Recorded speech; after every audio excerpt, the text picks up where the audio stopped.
Ever since I was 14 years old, I've tried many ways to improve my life. Things as simple as working out to training my subconscious mind to focus. But the 4 I will mention in this video have completely changed my perspective and my life forever. Ironically, these 4 are the most overlooked but the most impactful. Now, I'm not going to bore you with the basic meditation and reading because you already know all of the benefits of them. These ones I'll mention you can implement right now into your life and start seeing massive results. But before we move forward, we have to understand what habits are and how you can use them to change your life.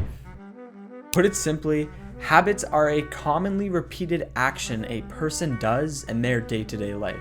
It's what they would call normal. Besides some exceptions, a lot of the habits that we do on a day-to-day basis are subconscious, and me and you do it without even thinking. Now, this can be positive or negative.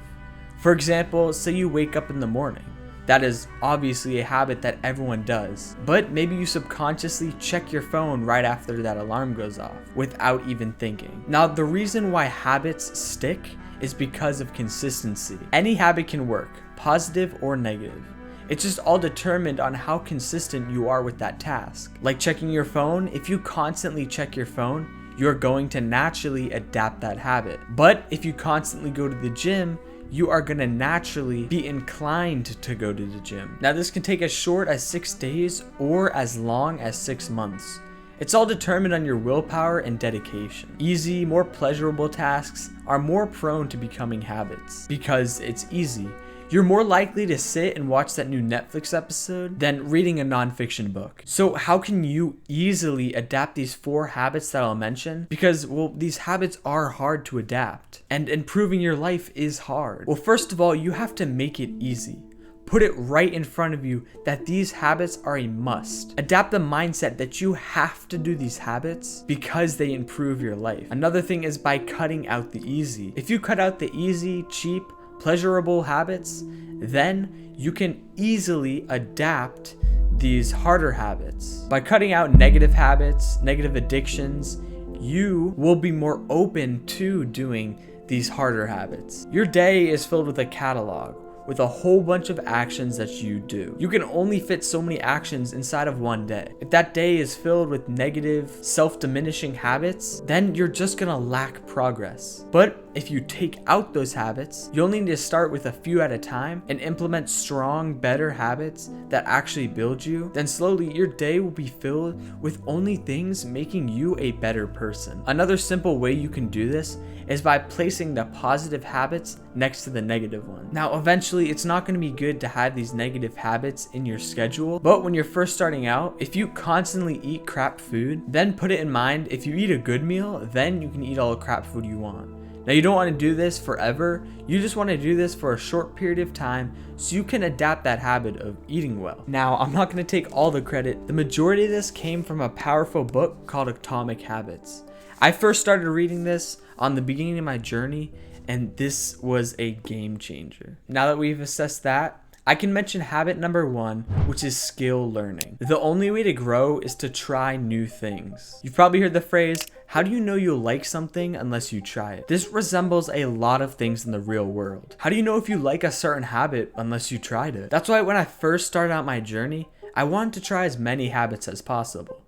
Seeing what I liked, what worked for me, and what I could actually use for my current situation. With that, I found out a few habits are actually hurting me, and some I've never even thought of are actually life-changing, and one of them being skill learning. The good thing about skill learning is that you are building the habit of learning new activities and habits that actually build you. If you devote just 1 hour to learning a different skill or learning a different activity, you will be surprised on how much progress you can make and how much you can learn about it. To get good at something, you have to actually try it. The average person has a diversified amount of skills that they know. They're mediocre at all of them. But if you learn the habit to devote some time to learning a certain skill, you can get incredibly good at it. Move on to the next one, get incredibly good at that one. and eventually you have a catalog of skills that you are super good at that you can in return monetize. And you can use that unique skill set to your advantage by becoming your own person. To maximize this, you need to do this without any distractions. With constant distractions, you cannot devote your full attention towards a dedicated task or that skill that you're trying to learn. So to do this, do what you have to do to have a clear state of mind. Try shutting off the TV, changing your environment, or constricting the amount of time it takes to do that task. When you do this, you make that task a must because you have a certain amount of time that you gotta finish it. Those are just a few examples of things that you can do to eliminate distractions. Not long ago, I met a guy with a very compelling accent, so I engaged a conversation with him. Come to find out, he was part of the British Army. He went to all these different places, went to places like Zimbabwe, Cape Town, and Portugal. He did cool experiences like going on safaris and creating wine, and tragedies like getting an elephant to break half his body. This led me to realize there is so much more to the world and so much more to find out. Another time I was doing door-to-door sales. I met another guy who had unique experience and knowledge, also with a friendly personality. This opened me up to many more sales in my business, and he gave me vital knowledge on things I could do. The thing in common with both these people is that I interacted with them. If I didn't go up to them and actually speak to them, I would have never known the knowledge I would have obtained and the opportunities that would come my way. But what made this work is that they were their own people. If you want to network, you have to be your own person. Nobody wants to talk to someone who has the same experiences as someone else and does the same things as someone else. At least not people trying to get better. A lot of people are closed off on different options, opinions, and don't know what it's like to live life in someone else's shoes. If you adapt the skill of seeing from different angles and different perspectives, then it will provide you great value. Now, this doesn't have to be just in person. I mean, it is suggested, but you can also network with people online. If you run an online business, communicating with other people who are running it just like you can also provide you value. You're probably wondering, how do you become your own person?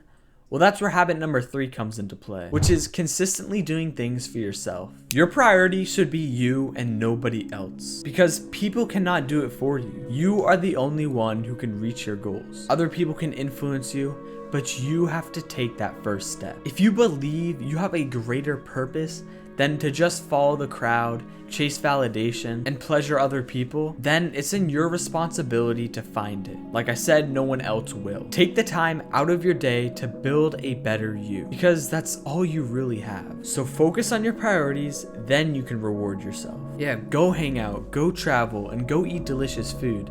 But first, you must set yourself straight. If you want to live a stress-free life, and I know everyone wants to, then you have to do what you know you need to get done, then reward yourself. When you reward yourself before you do your responsibilities, you are stressful and you get anxiety. The root cause of anxiety and stress and even depression is because you don't do the tasks that you know you should be doing. When all of that is free, it's like a weight lifted off your shoulder, and you can actually enjoy the pleasures of life. But the thing about this is you'll always be working towards your goals. So you have to make that journey fun. Embrace the journey by reaching mini goals, then setting yourself up for your big goals. But when you stop working is when you stop progressing. And the cool thing is, you will never be working if you enjoy it. Now, all this talk is good, but habit 4, which is taking action, is the one thing you have to do to make all of this work. I say this one for last because it's the most important. None of the previous habits will work, or no habit in general will work, if you never take action. Many people ponder and overthink on what the best move is, or wait for the right opportunity, and get excited for what will happen in the future, but they never try to get there. And they never will unless they take action. There will never be a right time for anything. Whatever action you take right now is based on your current knowledge and what you think is a good choice. But what people struggle to grasp is the opportunity. Not because they aren't looking for it, but because they aren't trying to get it. They are simply waiting for it. So how can you chase after opportunity? You have to do what you think is right. You'll never know what knowledge or what you'll think in the future. All you know is now. All you know is the experiences and knowledge you've gained over the years, and you can only make as good of a decision as you think it to be. So to make a good decision, you have to analyze what are your goals. What do you dream to have? What do you dream to do? Then backtrack from those goals, see what you have to do, and take action without second thought. The only way you can fail is if you choose to fail. By doubting yourself, never taking action, and never learning, you will fail. So go out there, experience life, and never stop learning. But the reality is, this might not work for you. These habits might not fit what you want to achieve. It might not be good for your current situation. So that's why you have to do what I did a few years back and try new things. Try different habits, see what works for you, and put yourself in different situations. The only way you know something can work for you is if you do it. Just like my 14-year-old self. And I've tried different techniques and strategies just to improve myself, and I still will. So if you want to find out what else might work for you, you're gonna have to watch this video.